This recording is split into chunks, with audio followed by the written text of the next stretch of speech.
October 1941, on the snowy plains of Matsensk, south of Moscow. German tanker Heinz peered through his scope at the Soviet tank lurching towards him and couldn't help but chuckle.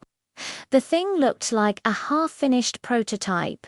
Its weld seams were crooked, and the paint was uneven.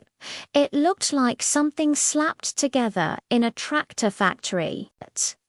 Heinz confidently pressed the firing button of his 37mm anti-tank gunner, weapon the German army was immensely proud of. But in the next second, the smile froze on his face. There was no explosion, no burst of flame. The shell, like a ping-pong ball thrown against a steel plate, ricocheted off with a clang and flew into the air. And that piece of junk was now rotating its turret, its dark 76mm cannon aiming straight at him. You might think I'm exaggerating, but when the T-34 first appeared, it was an ugly duckling in everyone's eyes, including the Soviets themselves. You have to understand, German tanks of that era were works of industrial art. They were ergonomic, with spacious interiors and smooth radio communication.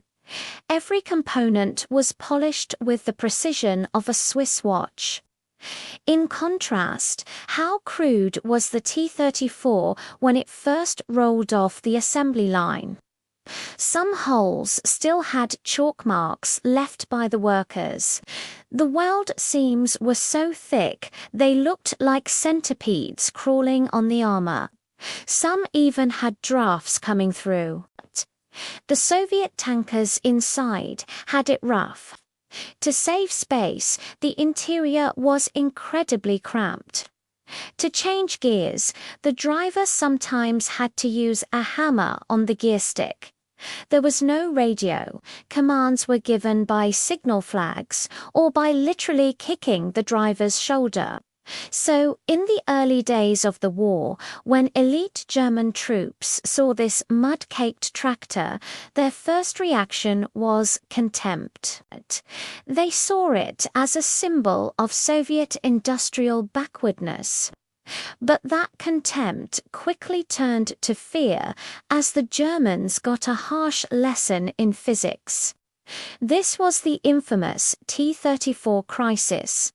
Germany's standard 37mm anti-tank gun, when fired at a T-34, would at best leave a white mark or scrape off some paint. It earned the nickname the Army's Dora Knocker because all it could do was knock it couldn't get in. The secret wasn't some Soviet black magic steel. It was a design concept that was far ahead of its time. Sloped armor. Before the T-34, most tanks were boxy, with vertical armor plates. But the T-34's armor was sloped at a 60-degree angle. This simple geometric trick had a huge effect. A shell flying horizontally had to penetrate a much thicker cross-section of steel, and it was far more likely to simply ricochet off. This brutally simple design rendered almost all of Germany's anti-tank weapons useless overnight. You can imagine the despair of the German soldiers on the front line, watching their most advanced weapons suddenly become as effective as pea shooters. It even forced the proud German engineers to swallow their pride and essentially copy the T-34's sloped design, which led to the creation of their later Panther tank. However, what truly made the T-34 a legend wasn't its defense or even its firepower. It was how easy it was to mass-produce. This reveals the brutal truth of total war. The German mindset was to build an invincible tank, one that could take on 10 enemies. This led to creations like the later Tiger tank, incredibly complex, difficult to repair, and resource-intensive for the man-hours and materials it took to build one Tiger. The Soviets could churn out 10 T-34s from their assembly lines, like sausages from a factory.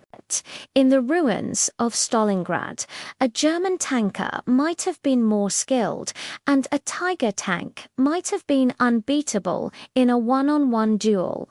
But when you destroy one T-34 and 3 more immediately appear around the corner, that technical superiority becomes meaningless. The Soviet philosophy was different. I don't need a perfect weapon. I need a weapon that is good enough and can be endlessly replicated. The T-34 had loose manufacturing tolerances. No problem. Its battlefield life expectancy was only a few hundred hours anyway.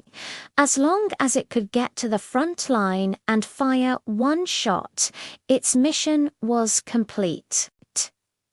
It was this extreme pragmatism and sheer force of numbers that ultimately overwhelmed Germany's sophisticated armored corps.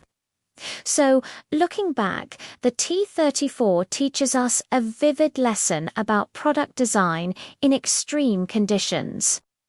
The perfect product often loses to the right product. It was crude, even primitive, but it was the tank of the victors. If you agree that in a head-on competition, being tough and durable is more important than being delicate and fragile, type "era" in the comments. And don't forget to subscribe. Next time, we'll talk about another one of Hitler's extremes, the absurdly oversized Maus tank, so heavy it couldn't even cross most bridges. Thanks for watching.